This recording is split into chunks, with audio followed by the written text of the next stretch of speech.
Please welcome to the stage the very funny, the hilarious John Beuhler! Hey!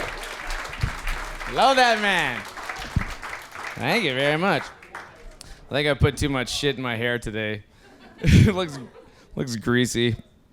I have to batten down the hatches because it's like a comb over starter kit. Any wind hits it, it just opens up. I'm on the street, I'm like, oh, my secret. I've got to get a wife like soon. I swear to God, but it makes it so hard with his hair. Like, has anybody here over 35 and been to a nightclub lately and you feel like you're at Chuck E. Cheese? Everybody's like a little toddler running around. So I sometimes go to a nightclub because it's the only place serving beers late. So I went to this nightclub and I'm like, oh, I'll just let the kids hang out. I won't bother them. Stand in the corner, makes you extra creepy. You're like, and then I had to walk across the dance floor to get to the bar, and some idiot had put an oscillating fan on the dance floor. So I walk in, fucking fan hits me, just opens it. Then I look in the mirror and it just looks like dorsal fin on pervert shark as I'm And all these 22-year-olds just cover their drinks and walk away from it. Ew, gross. Thank God they do walk away because I have nothing to talk to them about. I'm so old. You hear how old you sound when you talk to a 22-year-old chick. You just hear the sound of how old you are. She's like, hey, how's it going? I'm like, this nightclub used to be a bank. Oh, believe it.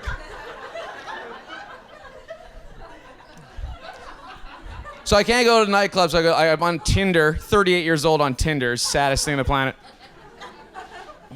I like to see what people choose as their pictures to get people to like them.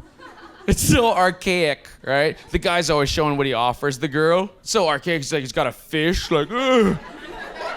I offer sustenance.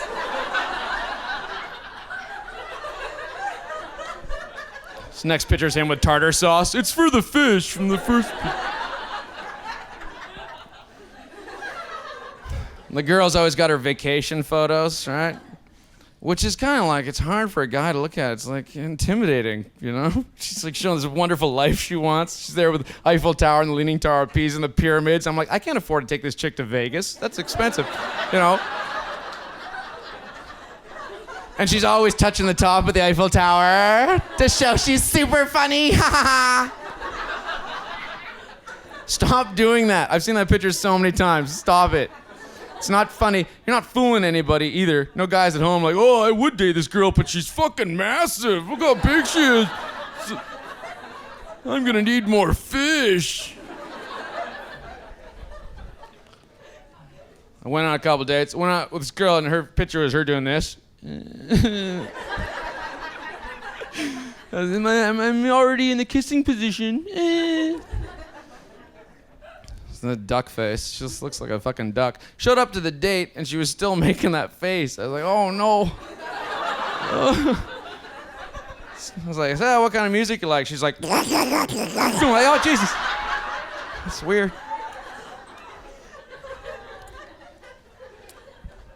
She had tattoos. Girls have tattoos now. Everybody's got tattoos. Used to just be the cool people, right? The outlaws, the bikers, the musicians. Now you can get a sleeve tattoo when you bundle with Telus, can't you? Everybody's got a tattoo. Girls get little sayings on them, little motivational quotes, little pick-me-ups is decorating their body like it's their cubicle at work, you know? Saw this one girl, she had a tramp stamp as a kitten going, hang in there, baby. I'm like, all right. I was going on with this one girl and she had a tattoo that said, strength comes from within. I was like, why'd you get that? She's like, it's for me. It's my tattoo. It's personal. It's for me. And I'm like, it's on your back. I'm pretty sure that's for me. Yeah.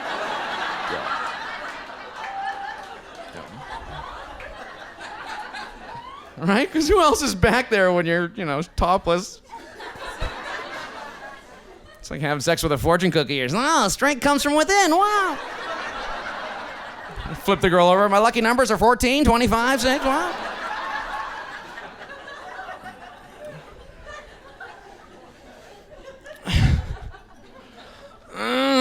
Yeah, I don't know. Dating's fun. I don't know. I always make the wrong. I'm just a dick on dates. It's always the girls always like saying stuff. I went out with this girl for a while, and she told me, she goes, my ex-boyfriend was emotionally abusive.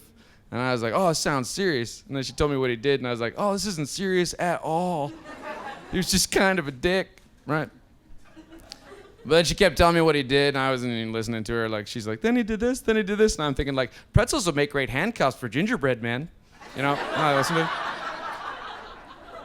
She wanted me to promise to never get in a fight with this guy if we ever met him. You know, I'm like, yeah, I can't. Just because he's a dick, I can't fight the guy. It's stupid. Like, you're not going to fight for your honor. We don't live in a Western movie, you know? It'll be the worst Western of all time. He's setting out on the plains to try to find the guy who emotionally abused my girlfriend.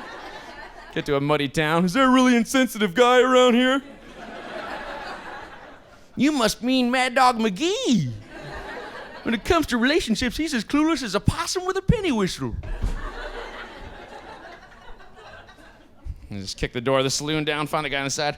Are you the guy that used to make Tanya feel kind of stupid at parties?